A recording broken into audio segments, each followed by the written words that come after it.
ಪೂರ್ಮಾಸ್ ಕಿಚನ್ಗೆ ಸ್ವಾಗತ. ಕಚೋರಿ ಮಾಡೋದು ಹೇಗೆ ಅಂತ ತೋರಿಸ್ಕೊಡ್ತೀನಿ ಬನ್ನಿ.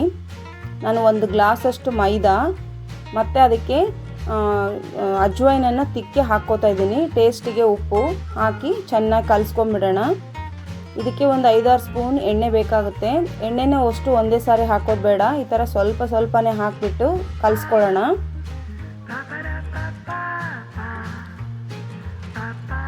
ಎಷ್ಟು ಎಣ್ಣೆ ಹಾಕಬೇಕು ಅಂತಂದರೆ, ಇಟ್ಟು ನಾವು ಕೈಯಲ್ಲಿ ಇಟ್ಕೊಂಡು ಗಟ್ಟಿಯಾಗಿ ಹಿಂಗೆ ಕಟ್ಟಿದರೆ ಅದು ಒಡಿಬಾರ್ದು, ಉಂಡೆ ಥರ ಹಾಗೇ ಇರಬೇಕು. ನೋಡಿ, ಈ ಥರ ಬರಬೇಕದು. ಈ ಹದಕ್ಕೆ ನಾವು ಎಣ್ಣೆ ಹಾಕಿ ಕಲಿಸ್ಕೋಬೇಕು. ಈಗ ಸ್ವಲ್ಪನೇ ನೀರು ಹಾಕಿ ಚಪಾತಿಗಿಂತ ಸ್ವಲ್ಪ ಸ್ಮೂತಾಗಿ ಹಿಟ್ಟನ್ನು ಕಲಿಸ್ಕೋಬೇಕು.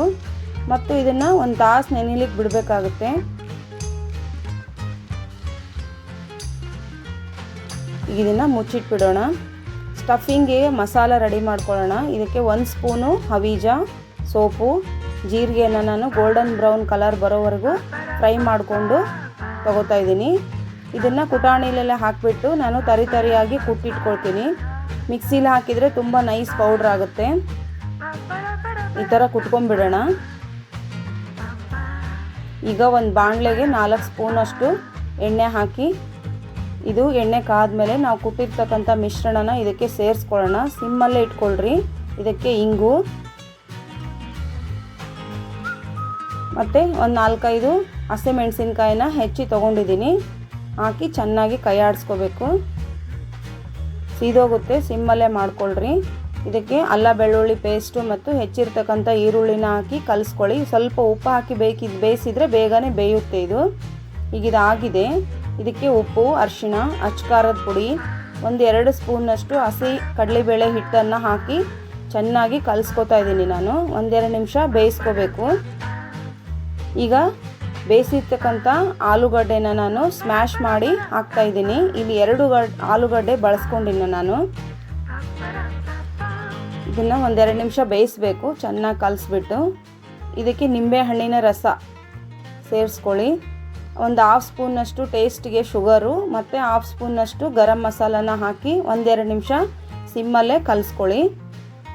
ಈಗ ಮಿಶ್ರಣ ರೆಡಿ ಆಯಿತು ಮತ್ತು ಇದು ಆರಿದೆ. ಈಗ ಸಣ್ಣ ಉಂಡೆಗಳನ್ನ ಮಾಡ್ಕೊಂಬಿಡೋಣ. ಈಗ ಇದನ್ನು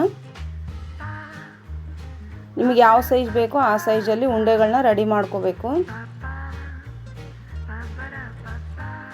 ಇಟ್ಟು ನೋಡಿ ಎಷ್ಟು ಸ್ಮೂತಾಗಿ ಬಂದಿದೆ ಅಂತ.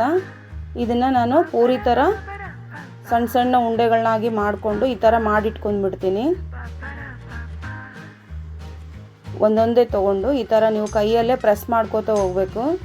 ಮಧ್ಯದಲ್ಲಿ ಸ್ವಲ್ಪ ದಪ್ಪ ಇರಲಿ, ತುದಿಯಲ್ಲಿ ಸ್ವಲ್ಪ ತೆಳ್ಳಗೆ ಮಾಡ್ಕೊಳ್ರಿ. ಮೀಡಿಯಮಲ್ಲಿ ಮಾಡ್ಕೊಳ್ರಿ, ತುಂಬ ದಪ್ಪನೂ ಬೇಡ. ತುಂಬ ದಪ್ಪ ಆದರೆ ಕಚೋರಿ ಚೆನ್ನಾಗಿರೋದಿಲ್ಲ ಟೇಸ್ಟು. ನೀವು ಒಂದು ಬಾಣಲೆಗೆ ಎಣ್ಣೆ ಹಾಕಿಬಿಟ್ಟು ಡೀಪ್ ಫ್ರೈ ಮಾಡಲಿಕ್ಕೆ ಎಣ್ಣೆನ ಕಾಯ್ಲಿಕ್ಕೆ ಇಟ್ಬಿಡಿ. ಈಗ ನಾವು ಉಂಡೆ ಮಾಡಿಟ್ಕೊಂಡಿದ್ವಲ್ಲ, ಅದನ್ನು ಮಧ್ಯದಲ್ಲಿ ಇಟ್ಬಿಟ್ಟು 2 ಕೈಯಿಂದ ಈ ಥರ ಇದನ್ನು ಕ್ಲೋಸ್ ಮಾಡ್ತಾ ಬರಬೇಕು. ನೋಡಿ, ಈ ಥರ ಎಲ್ಲ ಕಚೋರಿನೂ ಇದೇ ಥರ ಮಾಡಿಟ್ಕೋಬೇಕು. ಇದನ್ನು ಗಟ್ಟಿಯಾಗಿ ಪ್ರೆಸ್ ಮಾಡಬೇಡಿ, ನೈಸಾಗಿ ನೀವು ಲೈಟಾಗಿ ಈ ಥರ ಪ್ರೆಸ್ ಮಾಡಿಕೊಂಡ್ರೆ ಸಾಕು. ಕಚೋರಿ ಚೆನ್ನಾಗಿ ಉಬ್ತವೆ.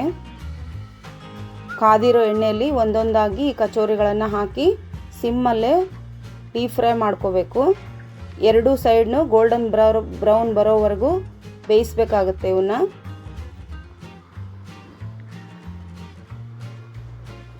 ಈಗ ನೋಡಿ, ಇದು ಎಷ್ಟು ಕ್ರಿಸ್ಪಿಯಾಗಿ ಬಂದಿದೆ ಅಂತ.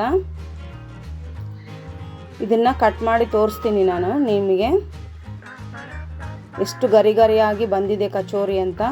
ಕಚೋರಿ ರೆಸಿಪಿ ನಿಮಗೆ ಇಷ್ಟ ಆಗಿದ್ದಲ್ಲಿ ನನ್ನ ವಿಡಿಯೋನ ಲೈಕ್ ಮಾಡಿ, ಶೇರ್ ಮಾಡಿ, ಕಮೆಂಟ್ ಮಾಡಿ ಮತ್ತು ಸಬ್ಸ್ಕ್ರೈಬ್ ಮಾಡೋದನ್ನು ಮರಿಬೇಡಿ.